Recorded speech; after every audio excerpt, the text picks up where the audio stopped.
За сайн байцгаана уу сонсогчдоо. За зочил бизнес подкастын маань шинэ дугаар эхлэхэд бэлэн болоод байна. За тэгэхээр зочил бизнес подкаст нь ямар зорилготой вэ гэхээр онлайн бизнес эрхэлдэг бизнес эрхлэгч нартаа хэрэгтэй шинэ бизнесүүд болон өөрийнх нь бүтээгдэхүүн үйлчлэгээнд хоорондоо синержи үүсгэх боломжтой бизнесүүдийг цувралаар танилцуулж байгаа байлээ. За тэгэхээр энэ дугаарын зочноор Бөөхөн ээлж компани үүсгэн байгуулагч Асралттай бизнесийн талаар ярилцсан юм аа. За сайн уу Асралтай? Сайн байна уу. Та бүхэнд энэ өдрийн өдрхийе. Хамгийн ихний асуулт бол юм байна. Ер нь бизнес санаагаа хизээ яаж олсон бэ те? За би 2017 онд Японд сурангаа ажиллаж амьдарч исэн. За тэгээд тэр хугацаанд болохоор Японы Ямато гэдэг одоо нэг юм хар мууртай юунд ажилладаг байж байгаа. Тэрнээсээ ерөнхийдөө Монголд төрж ирэнгүүт манай ихч ийм дийлгүүр өөр нэгэн онлайн дэлгүүртэй болоод энэнийхээ үндсэн дээр ер нь заа хүрээлт хэрэгтэй байна гэдэг үндслээр энэ ажлыг бий болгосон. Тэр хэдэн онд лээ? 2019 оноос эхэлж байгаа гэсэн үг. Бөөхөн ээлж нэрний тухай. Ер нь яагаад Бөөхөн ээлж гэдэг нэрийг өгөв? Хэн өгөв? За Бөөхөн ээлж гэдэг нь болохоор би ер нь эртнээс монголчууд одоо бараа бүтээгдэхүүн хэл дуулах гэдэг өртөөжилж Бөөхөн ээлжилж явдаг байсан болохоор Бөөхөн ээлж гэдэг түүхийн журмаар л гэсэн. Зүг түүх дээр үндэслэж өгсөн нэр байна. За тэгэхээр Бөөхөн ээлж компани маань ерөнхийдөө нэг товчхон өгүүлбэрээр танилцуулбал яг ямар компани вэ? Хэрэглэгч харилцагчийн гүүр болсон л компани гэж хэлж байна. Яг үндсэн үйлчлэг нь? За манайх ер нь Улаанбаатар хот дотор хүргэлтийн үйлчлэгийг үзүүлдэг, мөн орон нутгууд руу бас салбар гэрээч жолооч нартай хамтарч ажилладаг. Ер нь Бөөхөн ээлж гарснараа ямар асуудлуудыг олж харсан бэ? Тэгээд тэрийг асуудлуудыг хэрхэн ямар аргаар шийдсэн бэ? За ерөнхийдөө ковид үеэс эхлээд онлайн бизнес маш их хурдцтайгаар хөгжсөн. Үүний үр дүнд болохоор хүргэлтийн үйлчлэгээ дагаад бий болох нь дамжиггүй болоод үүн дээрээс болохоор нэг хүн одоо маш олон газар руу олон зэгт хүргэлт хийн гэдэг нь Улаанбаатарын нэгт хөгжилтэй цагт бол хэцүү. Ийм болохоор бүгднийг ингэж нэгтгэж нэг хүний ачааллыг маш бага хэмжээндэр бариад ашигтай цагийг нэмэх зорилготойгоо л үйл ажиллагаа явуулдаг та. Зөв. Тэгэхээр бүтээмжийг нэмж хурдыг сайжруулахын тулд тэр асуудлыг олж хараад өөрийнх нь шийдлэр ямар шийдлийг та бүхэн одоо гаргаж ирсэн бэ? Жишээ нь одоо үнийн үед гол давуу тал нь бизнесийн чинь гол давуу тал нь яг юу вэ? Нэг онлайн дэлгүүрийн ах トゥ ч юм уу хүн эсвэл хой хүн дээр хүргэлт хийлгэж явахын оронд тэр нэгдүгээрт үнэтэй. Тэгэхээр манайх бусад одоо онлайн бизнес эрхлэгчдэд хямд үнийг нэг төр санал болгодог. Хоёрдугаарт бүсчилсэн үргэлтийг бий болгож байгаа болохоор илүү их давуу талтай байдаг.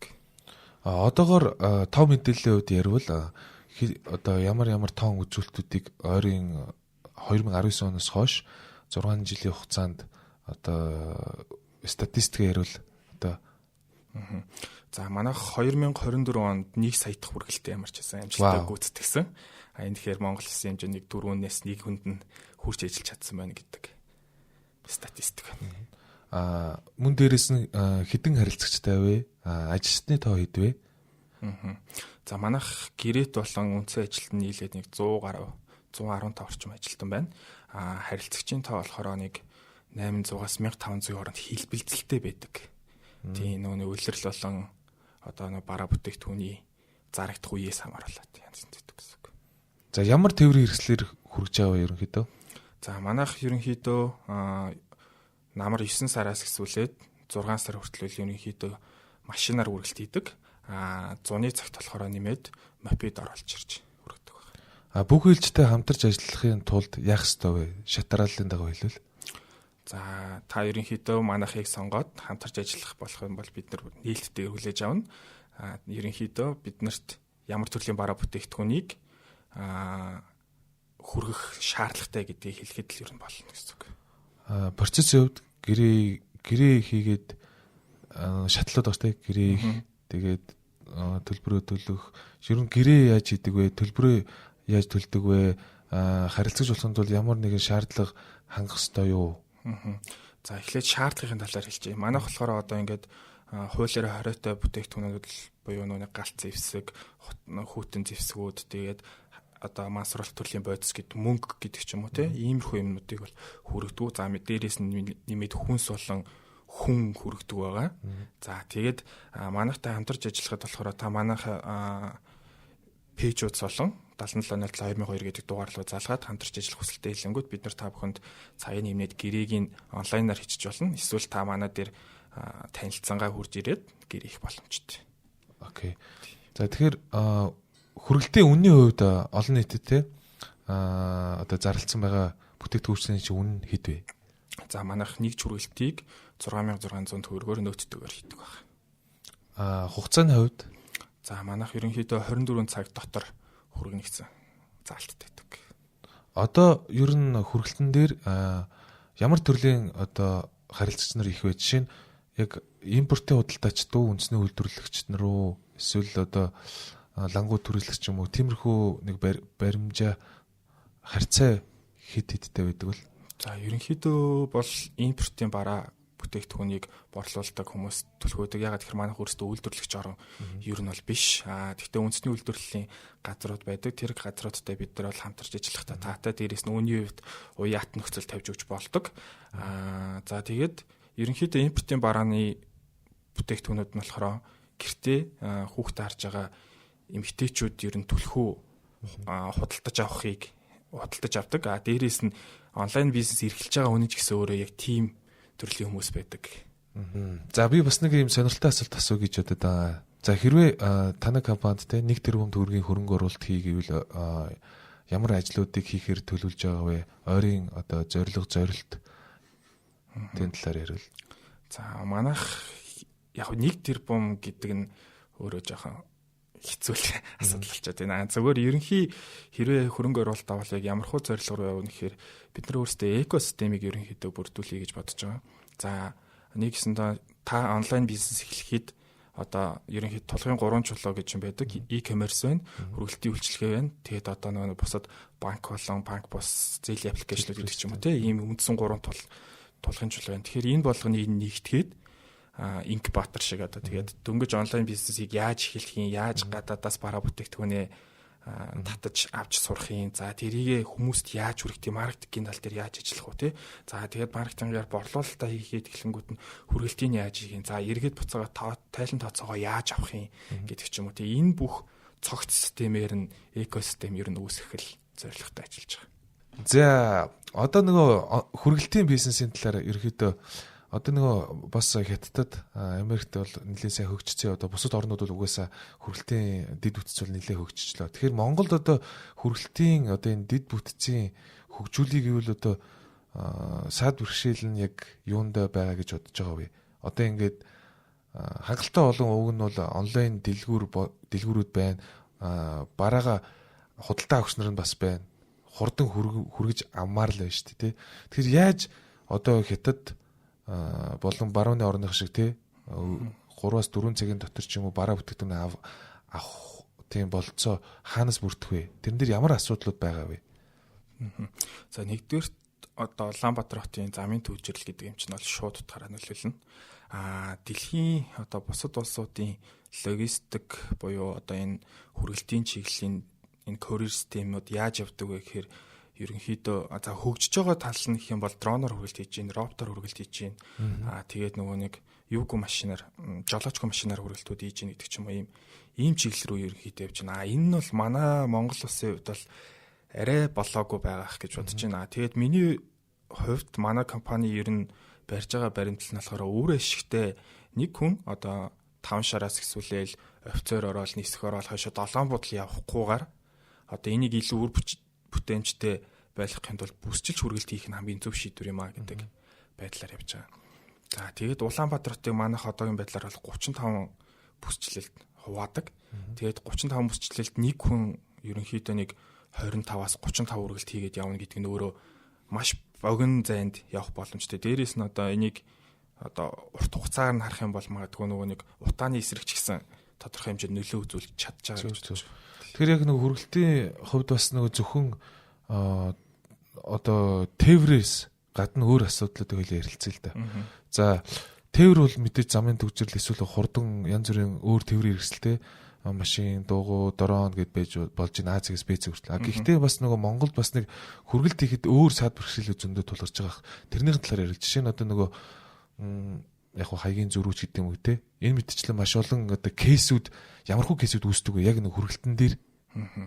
За ерөнхийдөө Монгол улс бас дахиад л хэлэхэд хаяжилтын систем маш муутай. Хаягжилт муу юм. Хаягжилт муутай. Гэхдээ яг энийг бид нар болохоор нэг хүн одоо нэг тодорхой яг бүстэй хүргэлт хийгээд байгаа болохоор урт хугацаанд ийгэнгүүт нөгөө байрыг олохгүй гэх асуудал ер нь бол гарах нь одоо л харьцангуй гайг болчихно.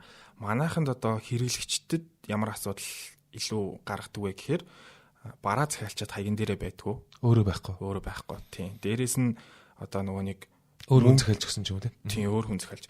Дээрээс нь нөгөө нэг одоо хэрэглэгчийн тооцоо мөнгийг одоо бид нар авч иж мөнгийг одоо барааг нөх хэрэгтэй шүү дээ. Олон худалдааны нэг өөр буруу соёл яваад гэсэн үг. Тийм. Тэгэхэд одоо тэр асуудлууд болохоор ингээд нөгөө нэг за дансаа явуулчаарэ гэх тэгээ хойноос нь 2 3 нэг залгуулдаг ч гэдэг юм уу. Тиймэрхүү асуудлууд ер нь их. За тэгэл ер нь хаяг дээрээ байхгүй гэдэг л хамгийн том. Зүг. Тэгэхээр хаягжилтын асуудал бол 2 дугаар асуудал юм. Эхлээд бол нэг замын асуудал байна. Төвчрлийн асуудал байна. Дараа нь хаягжилтын асуудал байна. За тэрний дараа бол түрүүний ярьсан нөгөө нэг онлайн дэлгүүрүүд ямар ч төлбөр аваагүй, өөрчлөлт аваагүйгээр барааныхын төлбөрийг хүргэлтийн компаниар хийлгдэг асуудал байгаа. За тэр асуудал зарим талдаа давуу талтай боловч зарим талдаа маш буруу соёл нэвтрээд байгаа тий. За тэгэхээр түрүү нэг дорооны хүргэлт гэдээ ярьж тий. Тэгэхээр та хэд маань бас нэг миний санджаагаар нэг бүгдээрийнх нэг юм гадны компани нэрийг нэг дорооны хүргэлт туршиж ийсэн гэж яриад. Та тэр нөгөө хятад явсан ажил одоо нөгөө бас нэлийн том бас нөгөө тээврийн хэрэгслийн нэг үцгэлэнд явж илүү эсвэл нэг шийдэл яриад ирсэн тийм үцгэлэнд явсан тийм. Хятадууд болохоор бол дорооноор хүргээд ингэ болоод байгаа юм байна. Монголд болохоор дорооноор хүргэе гэхээр ямар асуудлууд шийдэгдэх ёстой вэ? За яг нь ийм дроноор хүргэлт хийхэд бол мэдээж нэг 5 кг доторх жинтэй ачаанууд хэрэгтэй. Хоёрдугаар болохоор Монгол улс ч нөгөө нэг Монгол улс жоохон Улаанбаатар хот ч нэм шивүү барилтай. Тэгээд энэ олон байрнууд бүгд л одоо ингээд нэг Wi-Fi төхөөрөмжтэй байгаа шүү дээ. Тэнгүүт энэ болгон дэр нөгөө нэг дрон сигналыг унгаагаад байдаг. Тэгээд тийм болохоор ингээд хүргэлт хийх айгүй хэцүү гэсэн. Зүг. Тэр бол хамгийн том эрсдэл юм ба штэ. Энэ баг агаарын зам гэдэг нэг онгоцоор ирэл те. Агаарын замаа чөлөөлөх ёстой, агаарын замтай авах ёстой, замаа түрээслэх ёстой, зөвшөөрлийн лицензийг авах ёстой гэл те. Зүг. Одоо тэнцээ бусад орнууд бол яг тэр дорон явуулдаг эрхээ тустай аваад баг нэг онгоц шиг замуудаа хүртэл те. Энэ тэр компани явдаг хэсэг шүү, энэ тэр хэсэг шүү гэж баг байдаг бах гэж төсөөлж байгаа бах те. Тийм. Одоо ерөнхийдөө яг хүргэлт дотор хамгийн түрүүнд одоо ингээд хурдан өргөхийн тулд эрүүл мэндийн салбар дээр ялангуяа энэ дроны үйлчлэгийг хамгийн түрүүнд төлөвлөх хэрэгтэй. Донорын янз бүр юм уу тий. Тийм одоо ингээл нэг цус хэлбэг шаардлагатай болчихгоо тэр нь яг тухайн эмнэлэгт байхгүй хажуугийн эмнэлгээс нь авах шаардлагатай болоход яг тэр үед төв зөксөлт болвол яах вэ? Хүний амнаас эрсдэх боломжтой. Зүг наач сонирхолтой байна. За компанийн хувьд ярихад одоо нөгөө харилцагчийн тоо ер нь хэд байгаа вэ? За ерөнхийдөө манайх нийт харилцагчийн тоогоор ярих юм бол нэг 3500 орчим харилцагчтай хамтарч ажиллаж ирсэн байна. Одоогоор идэвхтэй ажиллаж байгаа харилцагчийн тоон болохоор нэг 870 орчим байна. Зөв нэг онлайн худалдаач бас нөгөө заримдаа дампуурна, заримдаа өөрчлөгдөн хөгжин, зарим нь цахимаа болоод тэ лангуур явагдчих юм гэдэг амар олон ийм өөрчлөлтүүд бол сар болгон хоног тутам явагдаж байгаа болохоор тэрэн дээр бол яг онлайн худалдаан дээр тийм өөрчлөлтүүд харагдаж байгаа юм байна тий. Зөв. Хүргэлтийн бизнес дээр хүний нөөцийн асуудал ямар хэмжээнд байгаа вэ? Тэгээд хүний нөөцийн асуудал гэсэн. Одоо нэг жолоочийн асуудал, солигддог асуудал их байдаг вэ? За, ерөнхийдөө бол одоо тэгэл ярихад бас Улаанбаатар хотод бол одоо ингээд нөгөө нэг ажлын байрны хомсдол аюу их байдаг тийм. Хүн бол бүх компани л хүний нөөц ямар нэгэн асуудалтай ажилтдаг. Тэгээд бид нар болохоор тэр хүмүүст яг ямархуу байдлаар хандаж ажилтдаг вэ гэхээр та өглөө хурж ирээд бараагаа аваад хүргэлтээ дуусгаад явхад ерөөсөө нэг за нэг 30 хүргэлтээ 3 цагийн дотор дуусна. Энэ уян хатан нөхцөлтэй байдаг. Дээрээс нь одоо ингээд өөр хүүхэд гэр бүлээ өглөө хүүхдээ өргөж өчөөл тарахын өмнө хүргэлтээж дуусчаад аваад ярих боломжтой гэдгээрээ давталтай. Тийм уян. Тэгэхээр таны компани өөрийн менежмент болон соёл бол нэлээд жигдэрсэн маш сайн жолоочтой гэж ойлголоо. За тэгэхээр за ерөнхийдөө онлайн худалдаа бол экосистем дотор явагдаж байгаа тий бүгд биений дэмждэг. Захин балга туурмын хүргэлтэд дэмжин хүргэлт нь цахим платформ дэмжин, төлбөрийн компаниуд, төлбөрийн шийдлүүд нь нөгөө хоёроо дэмжин гээд цахим худалдаа бол мэдээж хүргэл төлбөрийн систем дээр суурь систем болон хооронд нь холбож байгаа коммуникац хийж байгаа холболтууд хийж байгаа үндсэн платформ дээр бас явагдаж байгаа. Тэгэхээр цаашдаа бас нөгөө түрүү ярьсан шүү дээ экосистем дээр бол бид нэр ажиллагаар нэлийн одоо ажлуудыг төлөвлөж байгаа гэдэг. Тэрнийхэн талаар дэлгэрэнгүй яриач. Ер нь тэр экосистем хийснээрээ ямар давуу талууд байгаа вэ? Яагаад хийх ёстой асуудал бэ? За энийг ярихаас өмнө ерөнхийдөө нөгөө нэг онлайн бизнесийг одоо яг анхнаас нь эхлүүлнэ гэдэг нь өөрөө маш хэцүү ажил. Тэ? Одоо яг хинт таалагдах бараануудыг яаж хөвчрөх үү гэдэг чинь том асуудал болоод эхэлнэ. Тэнгүүт тэрийг одоо ингээд зах зээлээ яаж мэдрэх үү? За зах зээлээ мэдрээд бараагаа захиалангууд тэрийг яаж хүмүүст хүргэж борлуулах вэ? Инфлюенсер ашиглах юм уу?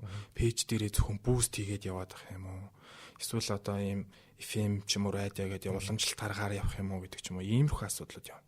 За тэгээд тэрийг болохоор бид нар ерөнхийдөө нөгөө нэг түрүүний хэлсэн экосистемээр BB1-гээ дэмжиж ажиллая. Би одоо ганцаараа e-commerce гээл маркетингээ гээл төлбөрийн шийдэл хийх гээд ах юм бол энэ миний нөгөө барж идэхгүй болчиход байгаа байхгүй. Тэгэхээр BB1-тэйгээ ингээд хамтарч ажиллацгаая гэдэг. За тэгээд манайх ч нь болохоор зочлолтой ерөнхийдөө бас л 2021 оноос хойш баг хамтарч ажиллаж байгаа тийм.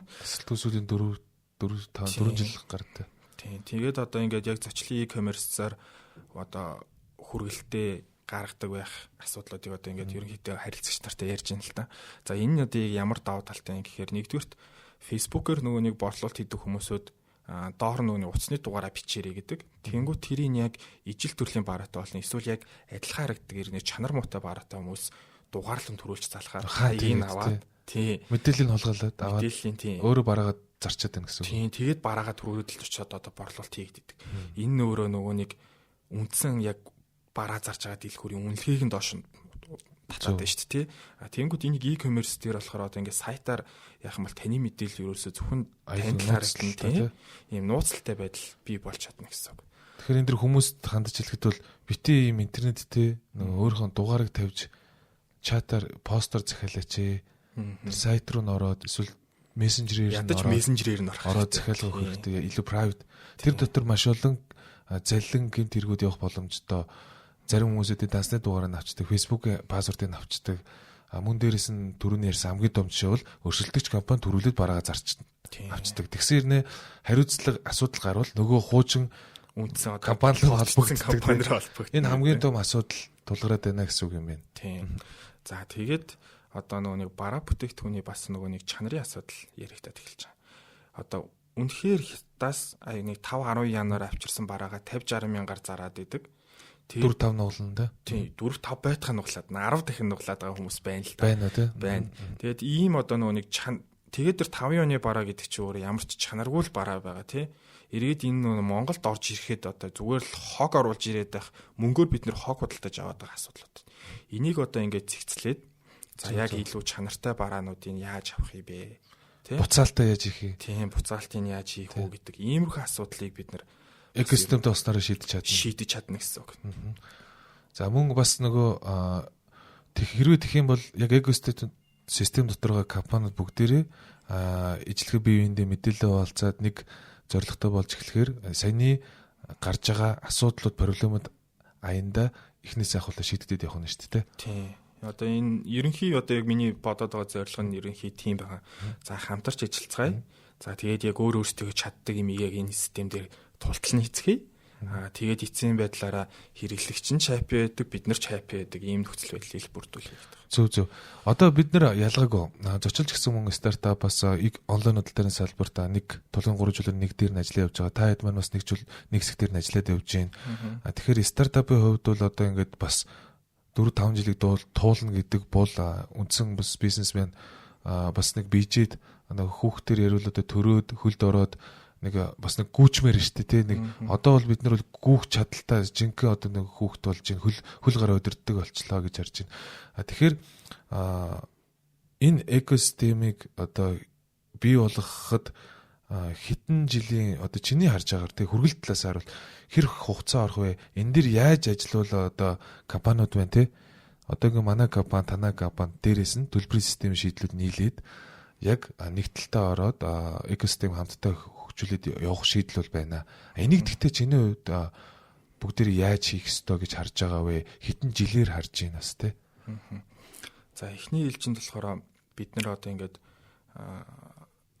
харилцагч буюу одоо нөгөө нэг онлайн худалдаа эрхлээд ингээд бараад хүмүүс зарах гэдэг юм байна шүү дээ. Тэр хүнийг эхний ээлжинд бид нар нөгөө нэг шууд их өндөр дүнгээр дарамтлалч ерөнхийдөө болохгүй. Тэгэхээр бид нар нэг тодорхой хэмжээнд уяат нөхцөлтэйгээр тэр хүнд саналаа тавиад ингээд тодорхой хэмжээний харилцагчтай болоод явах юм бол энэ бидний өөрсдөө нэг хийх гээд байгаа ажил маань үр дүнтэй болох гэдэг байна. Өөртөө орлогон өсөөд хүчтэй болж эхэлнэ тийм. За тийм болохоор ерөнхийдөө энийг за чадал нь байвал энэ жилдээ ер нь бол багтаагаад одоо хамтарч ажиллах байгууллагуудтайгаа нийлээд ярилцаж шийдэх асуудал байна. Болцоол байгаад байгаа. Тийм.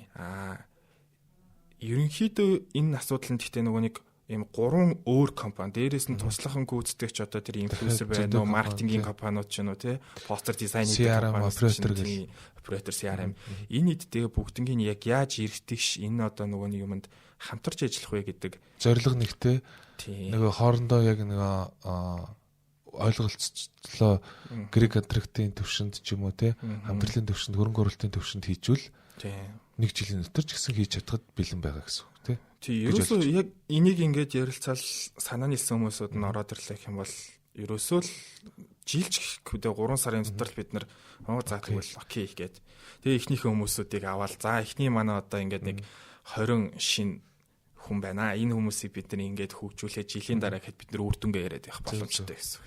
За тэгэхээр ер нь бол бас яг энэ экосистемийн талаар бол бид нар бол одоо хоорондоо ярьж хэлцэх цаг ер нь ирсэн байна. Тэгээд ямар ч гэсэн энэ дэр бүгдээрээ бас хоорондоо бас мэдээлэл солилцоод одоо нөгөө 4-5 жил болоод тогтсон бизнесүүд тогтсон гэж ярихад бас болоогүй. Дөнгөж эхэлж байна. Одоо өсөлтөө үзүүлэх цаг эхэлж байна. Тэгэхээр яг саний экосистем дотор орчин бол бид нэр асуудлуудыг гол нь бид нар яагаад экосистемд орох гээд байгаа гэхээр мэдээж л түрүүний ярьсан хэрэглэгчийн асуудал, харилцагчийн асуудлыг энэ нийгмийн худалдааны асуудлыг шийдэх гэдэг болохоос нэг тийм нөгөө өөр нэг компани нэг юм хувийн одоо борлуулалтаа өсөх нь бол уус ойлгомжтой. Гэхдээ цаад утгаар бол нийгэм нөлөөлөх гэдэг байгаа тийм үү?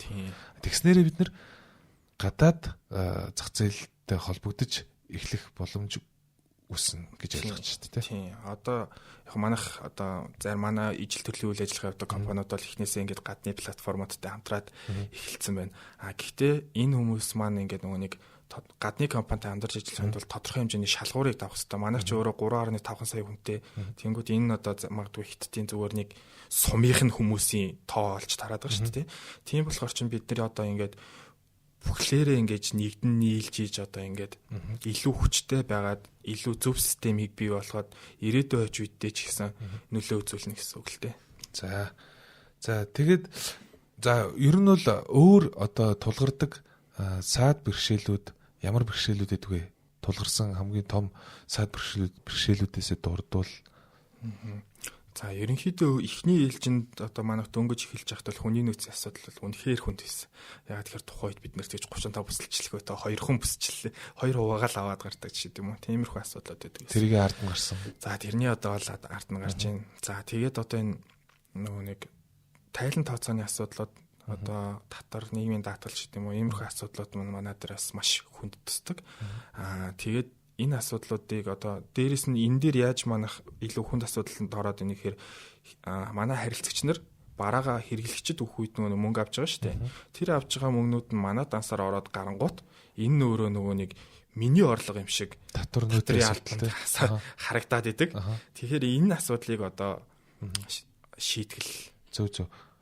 Энэ бол хамгийн том асуудал яг манайд ч гэсэн гардаг. Тэ яг энэ сүүлийн үед технологийн стартапууд дээр төлхөө гарч ирээд байгаа асуудал бол хамгийн том нь бидний зүгээс бол яг л ижлэгэн санаатай л байна л да. Бас өмнө нь ч гэсэн бас оролцсон байгууллагууд бас яг ижил асуудлуудыг ярьж ирсэн. Тэгэхээр яг энийг сонсож байгаа бол яг нэг биднийг бол нэг тодорхой хэмжээгээр те татварын асуудал дээр хөнгөлөлтөд бид нар бол яг нөгөө эхний хэдэн жилээ хөнгөлүүлчих цаашдаа тогтоод явчихад бол асуудалгүй цаашаа өөртөө явчих гад байдаг. Тэгэхээр эхний нэг юу гэдэг те 10 жил ч юм уу 5-аас 10 жил ч юм уу яг тэр biz тодорхой бизнесүүд дээр нь тодорхой журмууд дээр нь хөнгөлтүүдэн гаргаад явчихад бол бид нар энэ нийгмийн бас нэг тулгамдаад байгаа зарим асуудлуудыг цэгцлэх гээд байгаа, шийдэх гээд байгаа, шин шийдлийг оруулж ирэх гээд байгаа. Тэгэхээр энэ дэр нөгөө нэг яг хэлэхэд манайх одоо ингээд 800 харилцагч байна шүү дээ. Тэнгүүт тэр 800 харилцагч чинь одоо юу гэх миний нүдэн дээр бол бизнес хийгээ яваад идэг хүн боловч цаагаар одоо энэ чинь ингээд нийгмийн татгал татврын асуудал дээр тэр хүмүүс ороод ирэхлэх юм бол тэр хүмүүс чинь ажиллах болно. Тэгэл нөгөө ажилгүйдлийн асуудал яригдээд эхэлнэ. За тэгэхэд манайхаас одоо ингээд ерөнхийдөө жолооч нар маань үндсэн ажилтнаар орё гэдэг боловч одоо бид нэр бол тэр олон хүний нийгмийн татгалын асуудлыг шийдэж чадахгүй болохоор гэрээд ажилтнаар ч юм уу тий гэрээ байдлаар ажиллаулдаг. Тэнгүүт энэ нь болохоор өөрөө ингээд одоо манайх жишээ нь 120 хүний нийгмийн татгалын асуудал дээр өгөх юм бол нэг өдөр ч ажиллах боломж байхгүй байхгүй. Бизнес тийм зөв тий. Яг энтэй одоо стартапуудыг ч гэсэн яг энэ тал дээр амар хүнд асуудал. За тэгээд миний хувьд зүгээр яг санаа нь хэр олон хүнийг ажиллаараа одоо ажлын байраар хангаж чадчихээн гэдгээр нь бас тодорхой хэмжээний урамшуулалтай ч юм уу байвал илүү зөв юм шиг ер нь харагддаг. Зөв. Тэр нь шууд болон шууд бусаар гэрэтэр ч гэсэн ороод. Тэгэхээр тэгж ярих юм бол танах 300 хэдгэлээ бишээ хэдэн жолооч гэлээ. Ерөнхийд гэрээт болон гэрээт бусаа нийлүүлвэл нийт ажилчдын тоол нэг 120-од байгаа. Нийт жолоочийн тоол нэг 70-аад орчим байна. Зөв. Тэгээд тэр чинь цаанаа бас ар гэртээ амьдралаа авч явж байгаа давхар бизнес хийгээд орлого нэмэгдүүлж байгаа. Тийм учраас энэ дээр нь бол бас аль талтай бас дэмжлэгүүд хэрэгтэй байна гэсэн. 2025 онд юуг зорж ийн бүх элч компани маань шинэ бүтээгдэхүүн үйлчилгээ эсвэл одоо өмнөхөө илүү сайжруулж байгаа тийм үйлчилгээнүүд юу байна? За манай хүргэлтийн компани нь бусад одоо ижил төрлийн үйл ажиллагаа явуулдаг компаниас юугаар ялгардаг вэ гэхээр бид нар хамгийн хямд үнийг хэрэглэгчтэй барьдаг. Гэхдээ бид нар таны барааг өнөөдөр орой аваад маргааш хүргэж өгдөг. Буюу одоо нөгөө нэг 24 цагта багтаана гэж хэрэгдэг. Ижил төрлийн болон хувь хүмүүс болохоор авчаад 3 цагийн дотор ч юм уу 5 цагийн дотор хүргэнэ гэдэг. Энэ дээр одоо яг ямар асуудал гардаг вэ гэхээр нөгөө нэг хүний бараа аваад алга болчихно гэдэг нэг хувь хүмүүст ярих жишээ шүү. Хүний бараа аваад алга болчдөг, эрсдэлээдэг. Мөнгөний авчаад тэр бол даатгал байхгүй одоо. Байхгүй тийм. Энийг нөгөө зохицуулалт байхгүй. Дээрээс нөгөө нэг хүний барааг мөнгөний одоо ингээд авчдээ штэ сайн миний хэлсэн жишээ шиг. Тэгээд авчингуудаа тэр мөнгөний өгдөгөө. Тэгээд тэр олон хойноос нь хөцөлтөн. Тийм. Одоо тэгээд энэ асуудал нөгөө нэг цагтаа дээр шийдэгдэх болоо заавал шүүхээр хорон шүүхтэр очиж өргөдөл чинь нөгөөдгөө саруулна 2 саруулна 200 мянган төгрөг авах гэж 2 сар явах хүн байхгүй байхгүй юу. Тэгээд эрсдэлт ордог те бизнес нь. Тийм. Тэгээд одоо ийм асуудлуудыг бол манайх ийм хүргэлтийн компанид ингэж та нар бараагаа өгөөч гэдэг ер нь зөв соёл зөв шийдэлтэй. Нөгөө талдаа бол хэрвээ яг хуу тэр хувь хүмүүсүүдийн тэр нөгөө хуулийн дагуу хариуцлага даатгал тий тэдгэр зүйлс нь шийдэгдсэн баталгаатай найдвартай үйлчлэгээ байвал болчвол бас байж болохоор тэр болно. Гэхдээ нөгөө нэг зах зээл дээр байгаа нийт одоо яг энэ хүргэлтийн үйлчлэгээ хийж байгаа гэдэг ч юм уу хүмүүсүүд дийлийнх нь тийм хүмүүс биш байгаа тэгэхээр л да. Одоо манай Papa Logistics-ийн байна шүү дээ. Papa-гийнхан бол одоо яг зөв одоо нөгөө нэг ийм Монголиагаар нь мэдээллүүдийн бүгд ингэ авцсан одоо эргээд тэр үнтэй хариуцлага тооцоход бэлэн тийм байгаа болохоор тимийг сонгож болно. Гэхдээ яг манайх бол илүү хямд үнийг л тавьж авч байгаа даа илүү голдор. Зөв. Хурд хямд үн хоёр бол онлайн худалдааны хамгийн том ритейлээс ялгаатай давуу талууд хамгийн чухал давуу тал байгаа. Мэдээж худалдаа бол найдвартай компаниар хэлгүүл найдвартай. Мэдээж нэг iPhone 16-ыг авч чаа тий хөргөж өгөөд тэгээд алга болчвол нэг сарын дараа тэр хүн ерөөсө харилцаа холбоохгүй нэг хит хоноход тэгээд тэр утас эзэнгөө хинээс хариуцлага хүлээхэ болчиход байгаа шүү дээ тий. Буухайг буцах эзэнгөө гэдэг чинь. Буцах эзэнгөө. Тэрнээсээ болоод тэр үйлчлэгнүүд бол асуудалд ороод байгаа. За тэгэхээр онлайн дэлгүүр бизнес эрхлэгч нартай бол хамгийн том зөвлөгөө бол илүү найдвартай компаниар хөргүүлээч. Хөргүүлэх ёстой. Мөн дээрээс нь буцаад буух эзэн буцах хаягтай газраар үйлчлүүлээрэ гэж бол зөвлөж байгаа байна. Тийм. Тэгээд манайх болохоор нөгөө нэг төрний ихний асуултан дээр нэрч. Одоо энэ жилийн зорилго нь ерөнхийдөө манайх одоо үйл ажиллагаа улам сайжруулах талаас нь явдаг нэмэлт үйлчлэгээ гэхээс илүү сайжруулах одоо байгаагаа дээр фокуслдаг гэсэн үг тийм. Тэгээд яг бид нар нөгөө нэг Монголын одоо 100-ны сар чинь 3 сар босод одоо хавар намрын үйлрэлтэн цасч ордог, борооч ордог, халтраагуулга ихтэй байдаг. Тэгэхээр 100-ны 3 сард болохоор бид нар яг мопед оруулдаг. Нөгөө нэг түрүүний хэрэглэгчийн үсэдс нэг 2 цагийн дотор 3 цагийн дотор гэсэн үргэлжлэгээ бас явуулдаг. Гэхдээ одоо бид нөгөө нэг Монголд бас нөгөө нэг соёлын суугаагүй байна. Мопед дуунах соёлын суугаагүй байна. Бахан сурантай хүмүүс ингээл урд дураагаар нь гүйлээ гэдэг ч юм уу тий. Тэгэхээр иймэрхүү байдал үүсдэг болохоор бид нөгөө нэг зөвхөн 3 сарын дулаахан байгаа үед нь л мопедтэй үйлчилгээг ашигладаг. Бусад үед нь болохоор машинаараа л хөрвүүлдэг.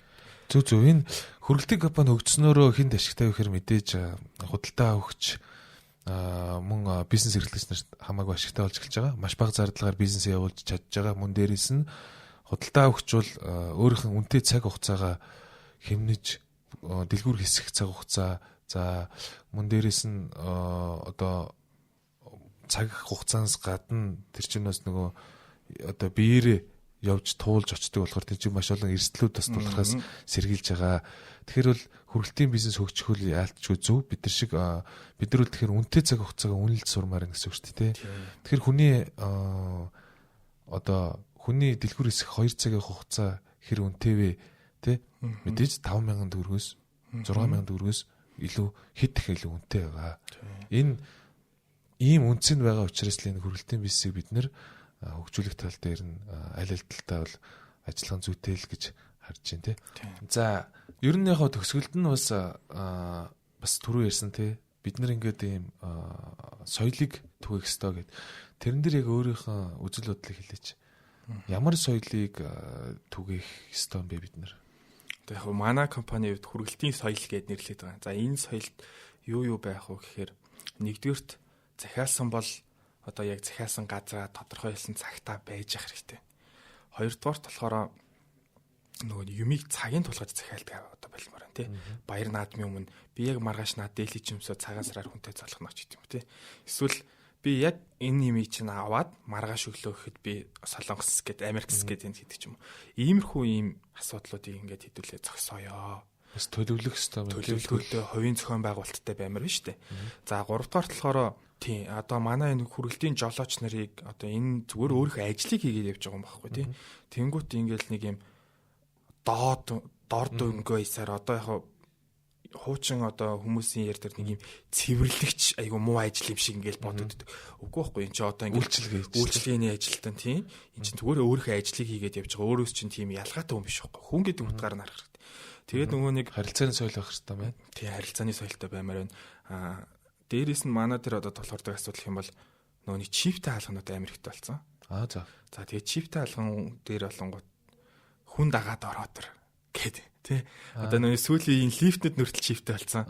10 давхарлоо одоо нөгөө нэг чип нь байхгүй байхаар гараад өөр очдог ч юм уу. Иймэрхүү асуудлууд бас их тулгардаг. Зөв. Тэгэхээр аль талтай бас зарим тохиолдолд өөрөө бууж авах ч юм уу. Эсвэл тэрэнд нь одоо нэг одоо орон сууцны компани одоо тийм зөвшөөрлөлтөөр нөгөө зөвшөөрөл олсон компаниуд нь бас нэг тодорхой хэмжээний ийм одоо ирэхээр орох юм уу яхаа тий одоо тийм нэг одоо ерөнхийдөө сүүлийн үеийн байрнууд ч нь бүгд ингээд ресепшнтэй болсон. Тэгэл тэгэхээр тэр ресепшнэрээ ингээд картын дараад өгдөг ч юм уу. Ийм имийг ингээд нөгөө нэг одоо ойр орчимдоо байгаа хүмүүст ингээд сургамаар байгаа байхгүй тий.